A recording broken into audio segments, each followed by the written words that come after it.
ជំរាបប្រសាអ្នកគ្រូខ្ញុំឈ្មោះជាមនីរតថ្ងៃនេះខ្ញុំនឹងអានភាសាខ្មែរទី43អានគ្រូស្ដាប់ភាសាខ្មែរមេរៀនទី43អំណាន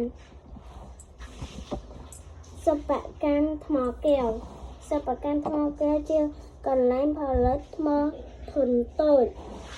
សិប្បកម្មចម្លាក់ថ្មកែវនៅខេត្តពោធិ៍សាត់មានគេឈ្មោះល្បីល្បាញតាំងពីយូរលង់មកហើយអ្នកទេសចរដែលបានទៅកំសាន្តនៅទីនោះតែងតែចាប់អារម្មណ៍និងស្ញើសរសើរចំពោះស្នាដៃដ៏មានក្បូរក្បាច់រចនាល្អ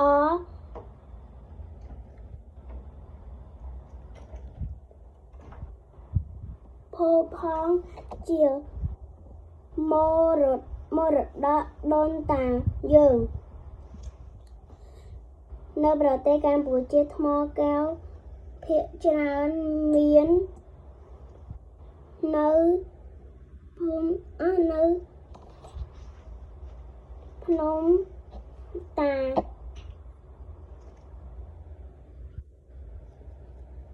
ភ្នំតាសៃ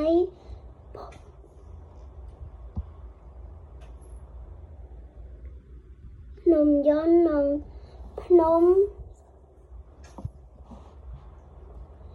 ភ្នំ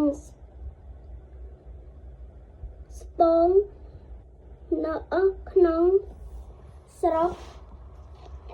ភ្នំ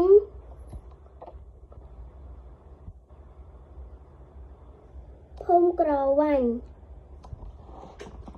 នៅទឹកដីខេត្តពោធិ៍សាត់ថ្មកែវគឺជាប្រភេទថ្មធម្មជាតិម្យ៉ាងដែលមានពណ៌ចម្រុះ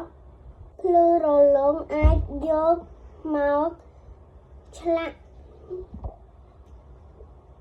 ធ្វើជារូបសំ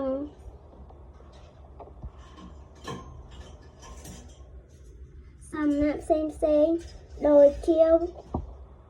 វត្ថុសិល្បៈវត្ថុអនុស្សាវរីយ៍វត្ថុជា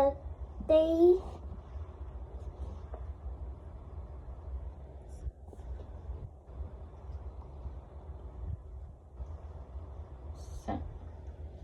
សក្ការៈបានច្រើនបែបយ៉ាងសម្រាប់តាំងលម្អនិងគោរពបូជាថ្មកែវជាធនធា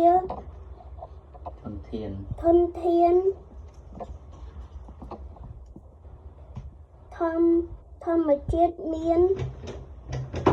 សារៈសំខាន់ចំពោះប្រទេសកម្ពុជាយើង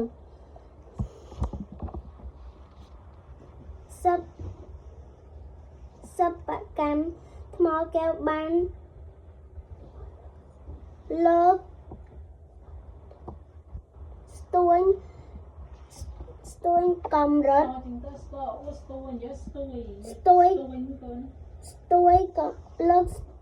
កម្រិត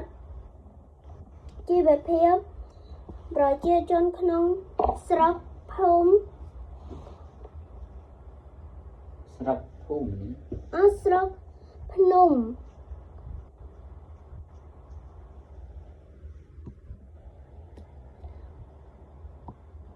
ភ្នំក្រវាញ់នៃខេត្តពោធិ៍សាត់ឲ្យកាន់តែប្រមូលធនធានអរគុណអ្នកគ្រូ